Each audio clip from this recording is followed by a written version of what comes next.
আজ আমি হাজির হয়েছি তোমাদের ব্যবসায় সংগঠন ও ব্যবস্থাপনা বিষয় নিয়ে। আজকে আমাদের আলোচ্য বিষয় ব্যবসায় সংগঠন ও ব্যবস্থাপনা বিষয়ের সিলেবাস সম্পর্কে ধারণা। তোমরা জানো তোমাদের ব্যবসা সংগঠন ও ব্যবস্থাপনা প্রথম পত্র এবং দ্বিতীয় পত্র উভয় পত্রেরই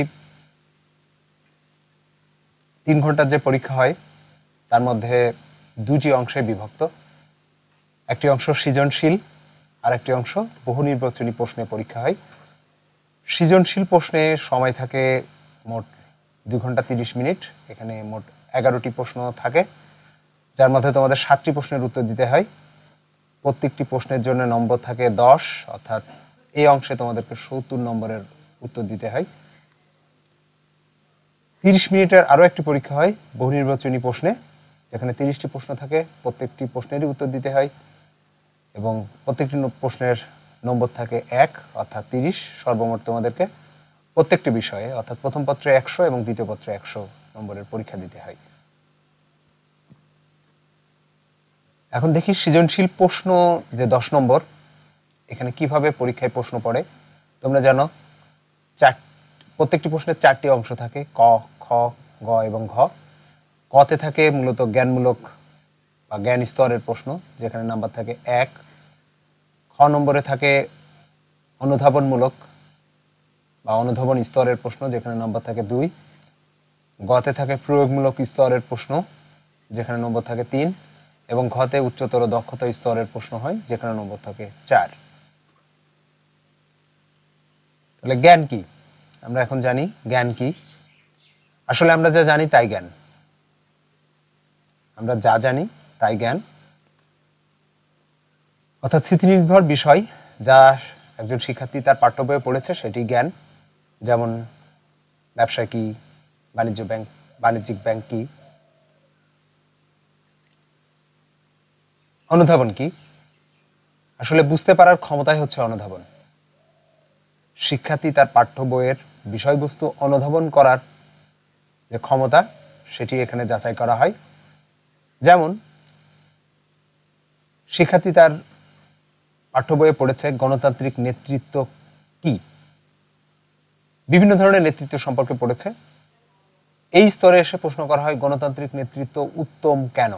এখন যদি তোমার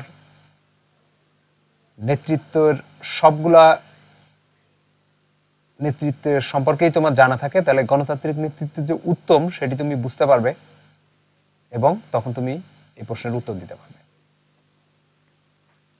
এই যে জ্ঞান এবং অনুধাবন, জ্ঞানমূলক এবং অনুধাবন স্তর, এইখানে আসলে সরাসরি প্রশ্ন হয়।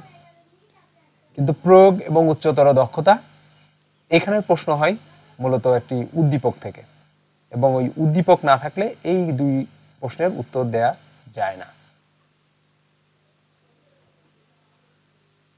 প্রয়োগ কি? জ্ঞানের ব্যবহার ক্ষমতাই হচ্ছে প্রয়োগ।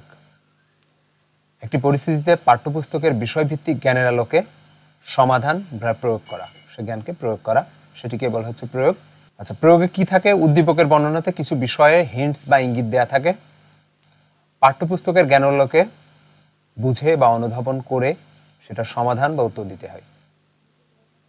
আমরা যদি একটি উদ্দীপক দেখে আসি, এই উদ্দীপকটিতে আমরা দেখি রবিন বেশি লেখাপড়া করতে পারেনি, অন্যের অধীনে কাজ করতে ভালো লাগে না, গ্রামের বাজারে বিকালে হাট বসে, সেখানে সে কৃষকের নিকট হতে তরকারি কিনে ডালায় সাজিয়ে বিক্রি করে। সকালের অবসর সময়টা কাজে লাগাতে সে কিছু জমি ও পুকুর লিজ নিয়ে তরকারি ও মাছ চাষ শুরু করে। সেখানে 4 জন শ্রমিক কাজ করে।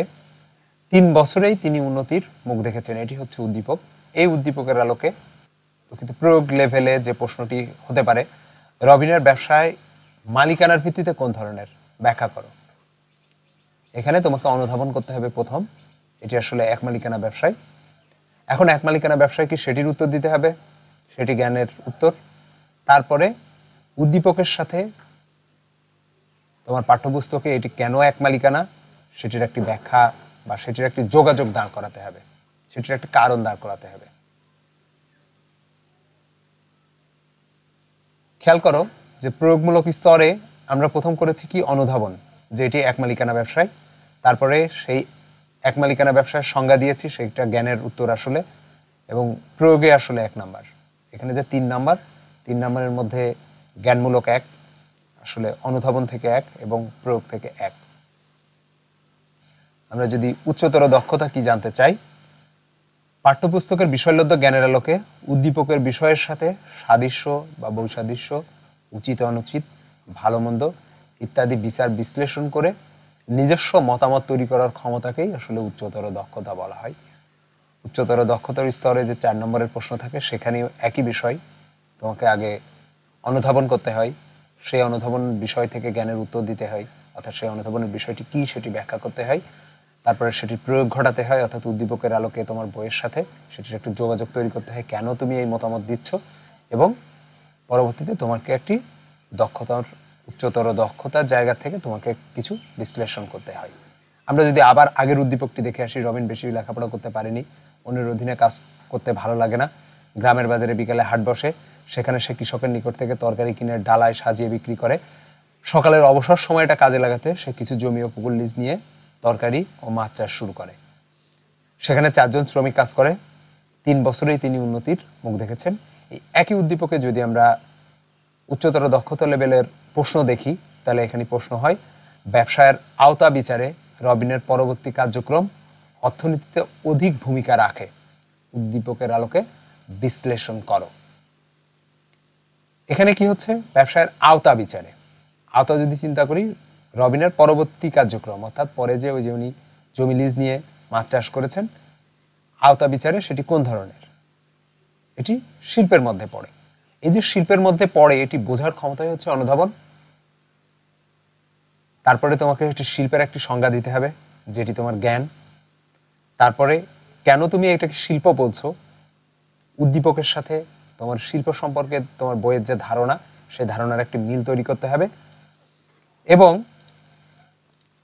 পরবর্তীতে তোমাকে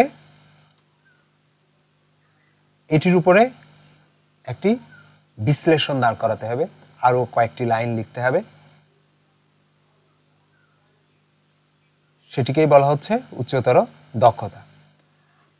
যদি উচ্চতর দক্ষতা লেভেল দেখি, আমরা প্রথমে অনুধাবন করেছিলাম, তারপরে আমরা জ্ঞানের সেটি সংজ্ঞা দিয়েছি, অর্থাৎ এটি জ্ঞান লেভেল।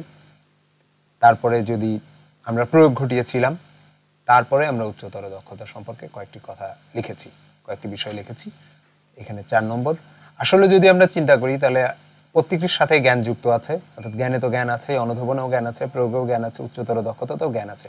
সত্যিকার অর্থে জ্ঞানে 4 নম্বর, অনুধাবন অর্থাৎ বুঝতে পারার ক্ষমতাতে 3 নম্বর, প্রয়োগে 2 নম্বর, এবং উচ্চতর দক্ষতা স্তরে 1 নম্বর। যে কারণে তোমাদেরকে বই থেকে যখন পড়বে, কোনো একটি বিষয় পড়বে, তখন তোমাদেরকে একটু বুঝে পড়তে হবে যে এই বিষয়টি আমার বাস্তব জীবনের সাথে কখন কিভাবে কাজে লাগতে পারে, বাস্তব জীবনের সাথে মিল কোথায়, সাদৃশ্য কোথায়, বিদেশ সাদৃশ্য কোথায়। তাহলে আমার মনে হয় সৃজনশীল প্রশ্নের উত্তর দিতে তোমাদের কখনো সমস্যা হবে না। পরবর্তী ক্লাসে আমরা আলোচনা করব এই যে বহু নির্বাচনী 30টি প্রশ্ন হয়, এই প্রশ্নগুলো কিভাবে হয়, কিভাবে উত্তর দিতে হয়, এটি নিয়ে বিস্তারিত আলোচনা করব।